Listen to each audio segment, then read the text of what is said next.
Hello, everyone, and many thanks to the EPA for organising this timely event on the key connections between our environment, health and well-being that our collective experience since the beginning of the pandemic has placed in very sharp focus. I've been asked to present to you this morning on the topic of reshaping cities and towns post-pandemic, arising out of some of the key changes from new government planning policy. My name is Niall Cussen. I'm the Chief Executive of the Office of the Planning Regulator, a new oversight body established by government in April 2019 to perform three key functions in relation to our planning process. Firstly, assessing the statutory development plans and regional strategies of the local government system for their fitness with strategic national policy requirements.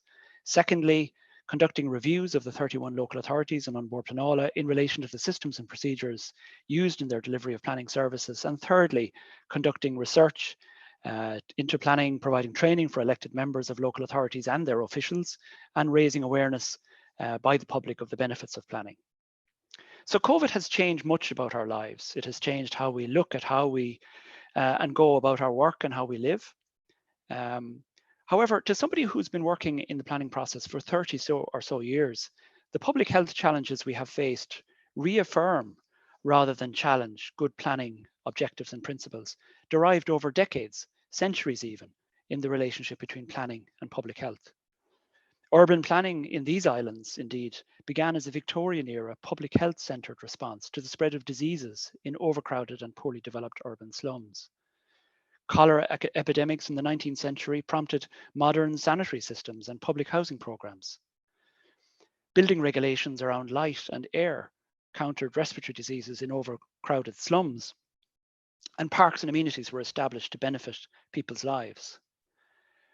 Governments and private benefactors alike, such as the Guinness-backed Ivy Trust, knew and understood the link between good quality places and healthier communities. And indeed, the learnings from the pandemic has hopefully reconnected us to the importance of the quality of our places, be they urban or rural.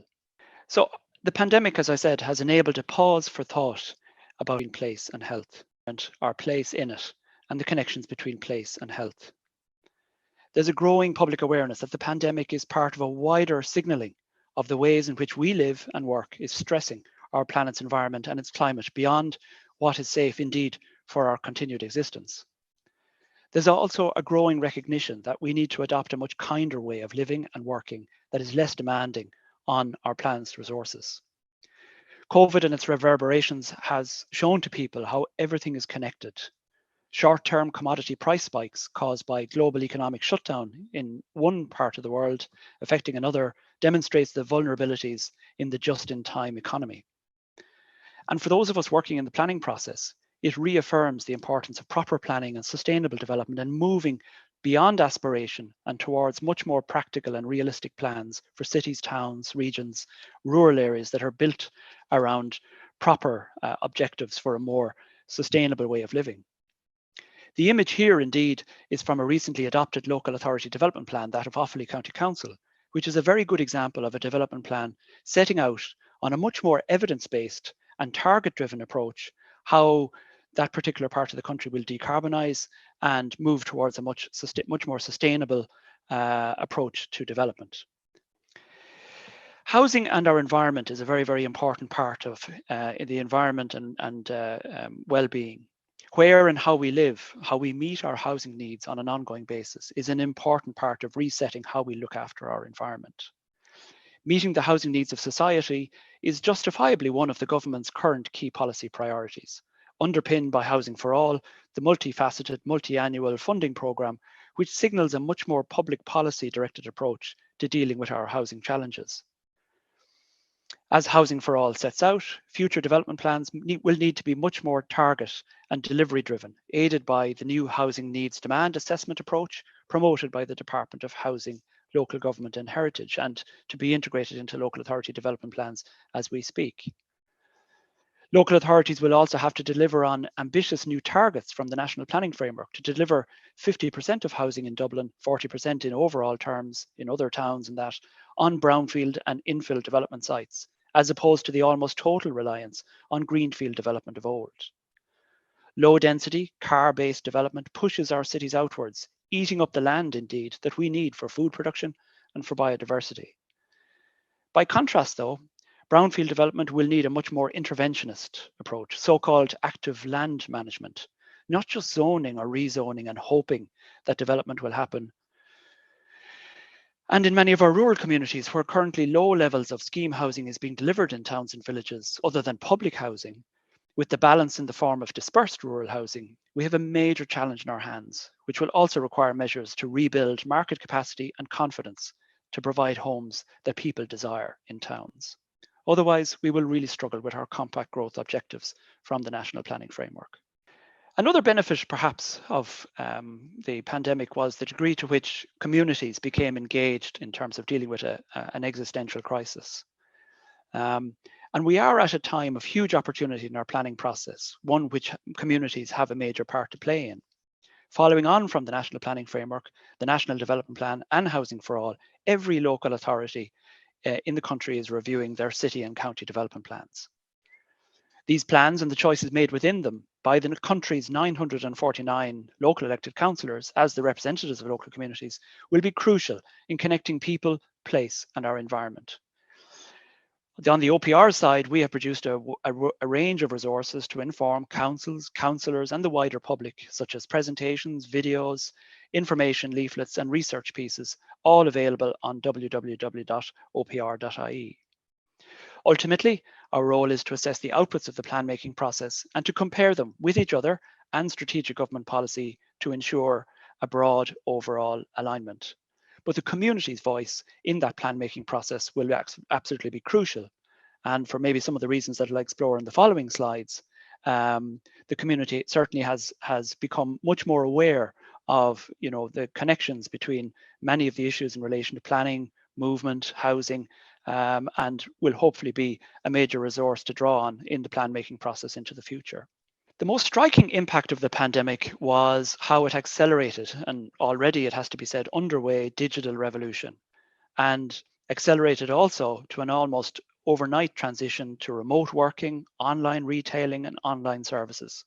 So our future development plans need not only to ask, but to answer the question about what our cities and towns will be used for in a future where many more people will probably work, learn, shop and access services to a significant or even large degree online. And the answer to that question probably lies in turning of the circle back to a time when our cities and towns were much more mixed use in nature, and hopefully with many more people able to live in the central areas of our cities and towns in good quality, well-designed, healthy and affordable housing. So this requires housing that is also much more adaptable to living and working from home, much more energy efficient and with access to good quality light aspect and proper ventilation.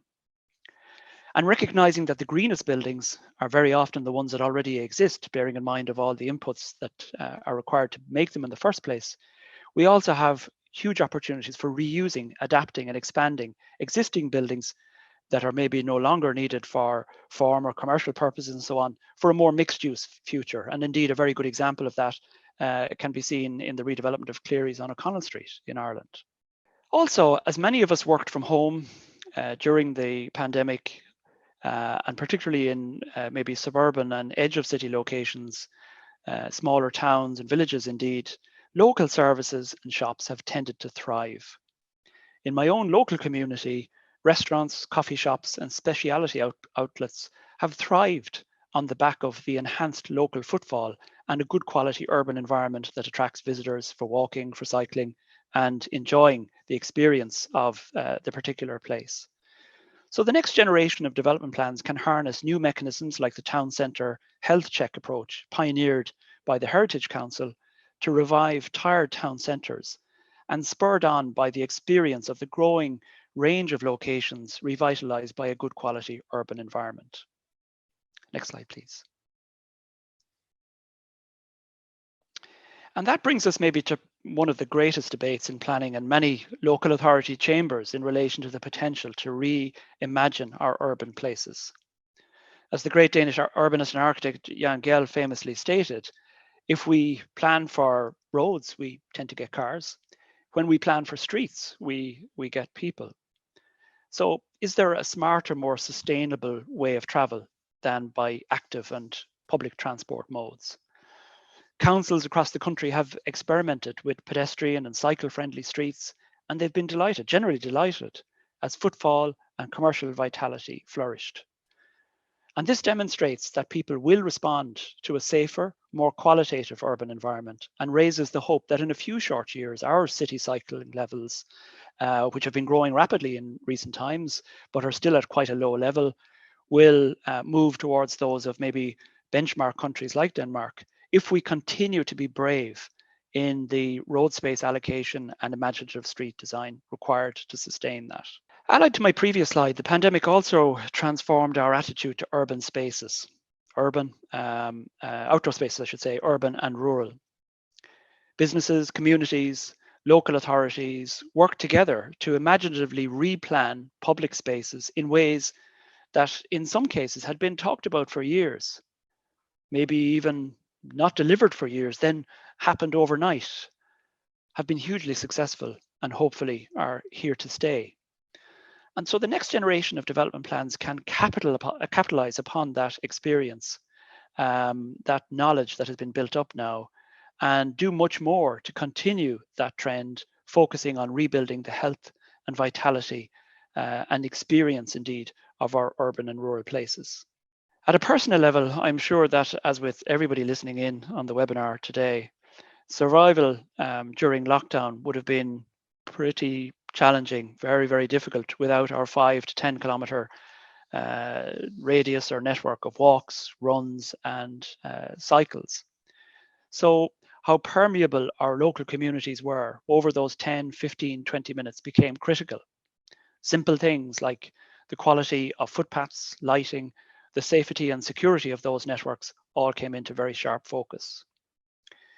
We need to remember, though, that at the average walking speeds, 15 minutes is about 1,250, 1,500 meters, which is an awful lot shorter than how many of our urban areas sprawl as a result of median Irish urban densities of around 20 persons per hectare, and much less than the 80 persons per hectare that was recommended by previous EPA-funded research on the achievement of sustainable settlement size.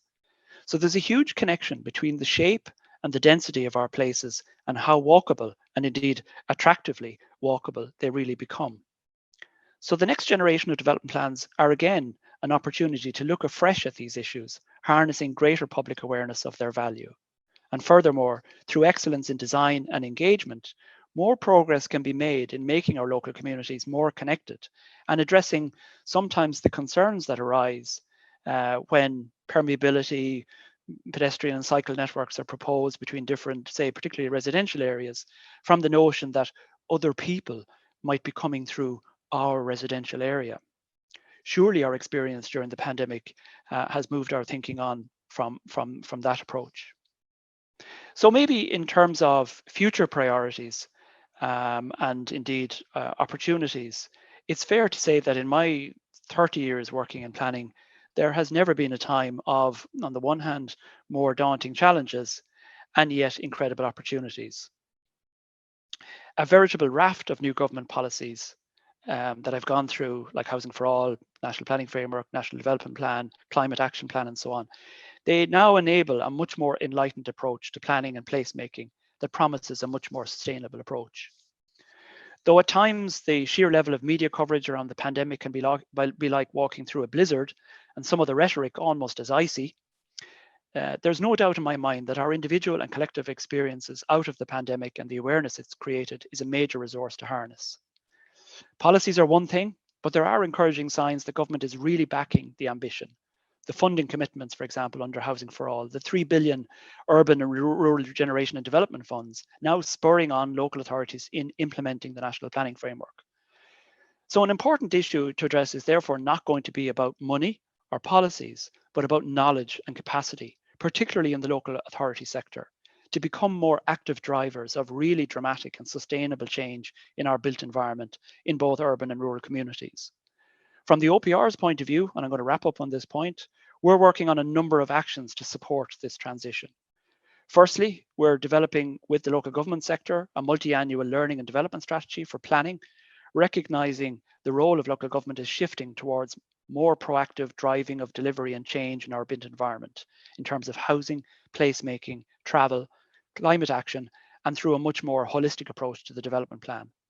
And secondly, we're part of a consortium of departmental and local authority sponsors, indeed some north and south, of a major piece of research by the International Centre for Local and Regional Development at Maynooth University and other higher education institutes on the island and in the US, which has been examining the changing nature of the relations between work and home and the implications for places and for communities. And the in-place study, as it's known, the results of which will emerge in 2022 and beyond, will have relevance across a wide range of policy domains, many of which are within the remit of local authorities. So to close, in the time available, I've attempted to quickly run through the many positive fillps or boosts to the learnings from the pandemic have given to the planning process. It has genuinely refocused and reprioritized planning policies, I believe, and actions that for far too long, perhaps, have been on the back burner. But the proof of the pudding will be in the quality and the depth of next generation plans and actions at local level. From the OPR's point of view, as an oversight body in relation to delivery of government planning policy on the ground, we will be there at every step of the way to enlighten, to support, and above all, to ensure the opportunities presented are grasped. And I look forward to the questions towards the end. Thank you.